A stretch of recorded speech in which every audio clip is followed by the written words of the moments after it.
Hi and welcome to the Home Assistant How-To with Bearded Thinker. Today we will be installing Shelly EM inside the fuse box. We will configure it and we will also add it to the Home Assistant. We'll start in 10 seconds.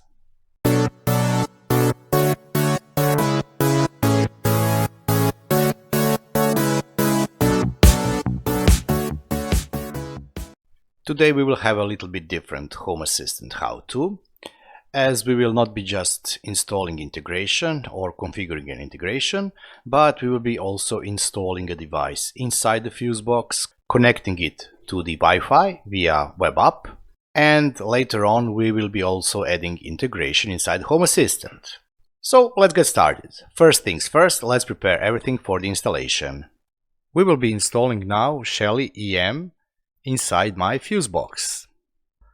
For this I will need Shelly EM, this clamp for the main power wire,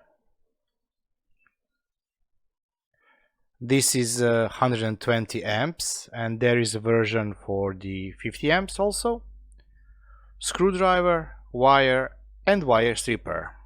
First thing I have to do is connect this transformer core to the Shelly EM. I also need to prepare wires and connect them with the Shelly EM.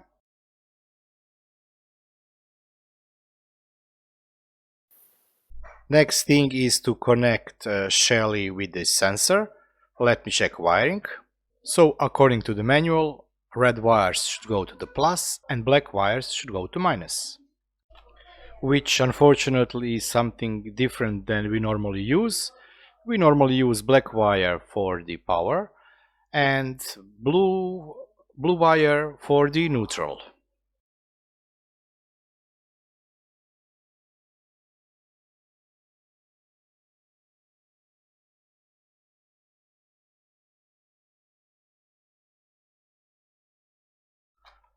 Here we should have everything prepared.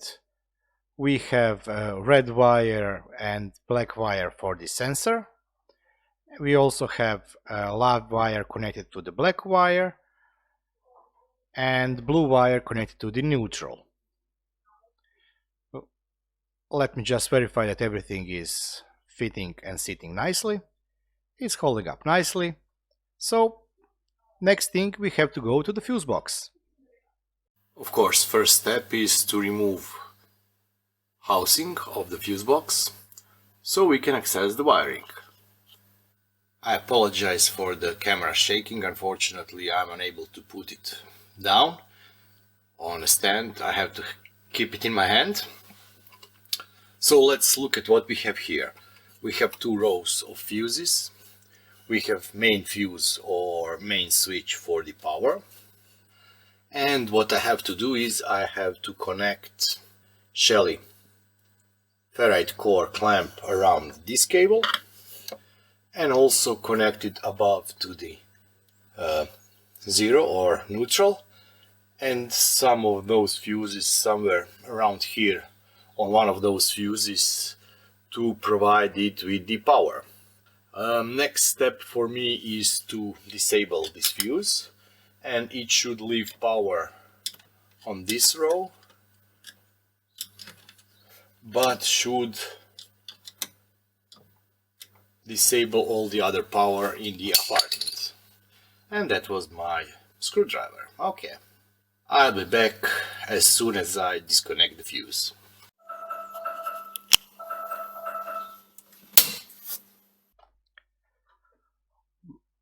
Okay, my UPS kicked in. Let's check the electricity. Down here all those three they are live, and up here no, they are okay. Everything looks okay. They are not live. Disconnected, disconnected, disconnected, disconnected, disconnected. Okay, let me just double check. Live, live. Disable, disabled. Okay. Next thing for me is to connect blue wire up to neutral. Then I'll hook up power somewhere here and I'll put clamp on this wire here. Couple of minutes later, so what I did is, here is the Shelly. I've connected the clamp over this wire. This should be primary intake wire, but after the main fuse. I've also connected neutral wire here, and I also connected power wire to the bell power wire. Hopefully there will not be much smoke now. Let me flip the fuse up. Don't get me wrong, but I do not see a lot of smoke. My UPS has started beeping. Let me check power here. Yes, we have power. Okay. Well, this should be it for the fuse box for now. Let's check the mobile app. Here is the mobile app. Let me select the wireless network from the Shelly. Here it is, Shelly EM, obtaining IP address. It's connected. Now let's go back to web browser and let's type in IP address 192.168.33.1. Enter. And here is the web interface. It's normal to get this error because we still haven't set up the access point connection. You can see current voltage, and I have problem with the negative number for the watts.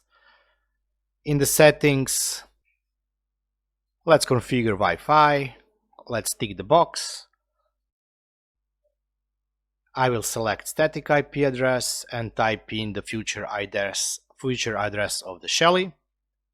My gateway 192.168.1.2, and DNS for me is the same.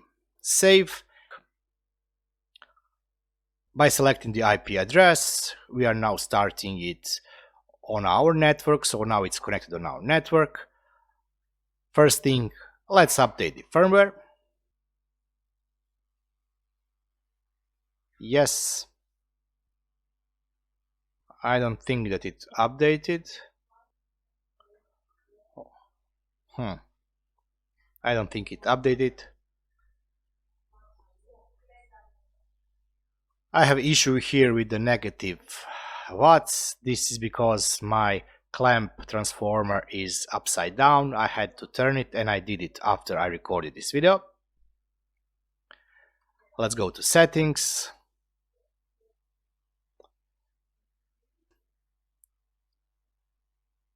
Transformer type, I have 120 amps and I'm not using second channel, so I will leave it at 50 amps. Let's try to update firmware once again.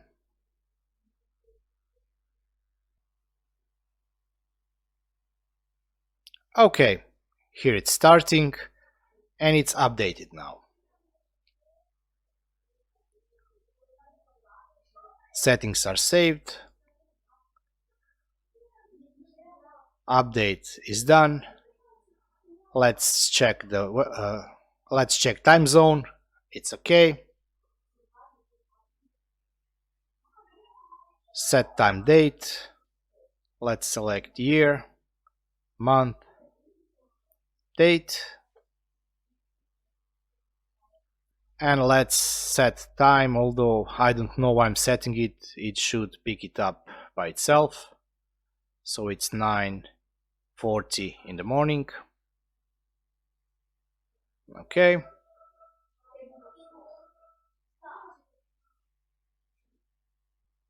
It's currently set as client. You can set, of course, alternatively backup connection.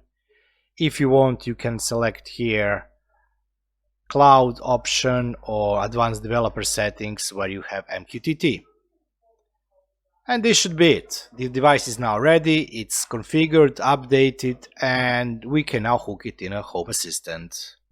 And now that we have installed and configured Shelly EM, let's add it to the Home Assistant. One of the prerequisites that I will not be covering today is that you already have HACS store or Home Assistant Community Store installed and configured.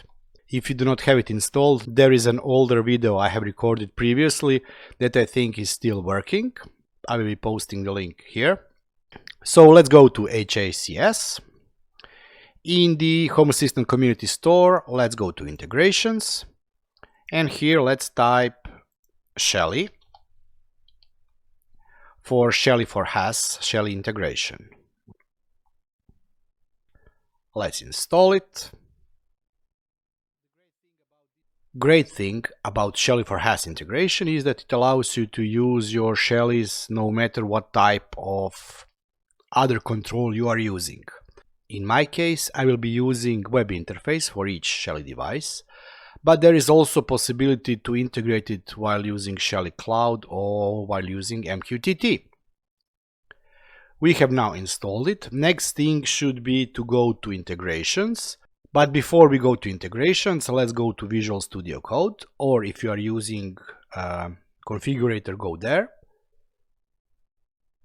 Go to your configuration file, and at the end of the configuration file, let's type here name Shelly. We will be just adding Shelly as callout for the integration. This should activate the component, meaning that next thing that we have to do after you have saved your configuration, we should go to configuration, server control, check configuration, and we should restart our server.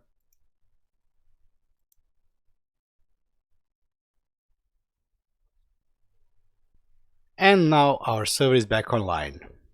If we go back to integrations now, we should see here Shelly Smart Home Configuration YAML.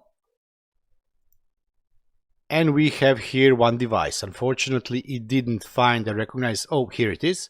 So here are the both devices. If we check Shelly EM, we can see here data for the sensor. So what do we have here? We have current usage. So my apartment is currently using 257 watts. So far, since the reset of the fuse or reset of the Shelly EM, I have used 713 watt hours. And if you connected your Shelly EM with the contactor, there is an option here to turn it on or off. But I didn't. So let's go to overview. I have prepared here tab. And let's add here devices. Let's add sensor Shelly EM total consumption. Let's add line here. It should be just going up. Let's press save. And here let's add current consumption line. And let's press save. So we have now added the Shelly EM to our system, and now we can track also visually what's going on with our electricity monitoring system. In next Home Assistant how-to, we will be installing utility meter. Utility meter is a great integration that allows you to track consumption of any utility meter, smart meter you have. So it can be either in energy, gas, water, heating, or whatever. It allows you to do two stuff. One of them is to track daily or monthly usage. So the integration works in such a way that it creates two independent sensors that reset. One resets daily and the other one resets monthly. But also it allows you to have peak and off-peak tracking of usage. So I myself have electricity meter with low tariff and high tariff, or peak and off-peak tariff. And that allows me to track status not just of total consumption, but also on consumption based on the time when it was used. But this is it for this episode of Home Assistant How To. I really do hope that you enjoyed this a little bit different episode than others. If you did enjoy it, please give me a thumbs up. If you still haven't subscribed, please subscribe and hit the bell button so you get notified on the future updates. If you have any kind of a comment or a question, you can always find me on the Discord, or you can leave it down in the comment section. And I'll be seeing you next time. Until then, bye bye and have fun.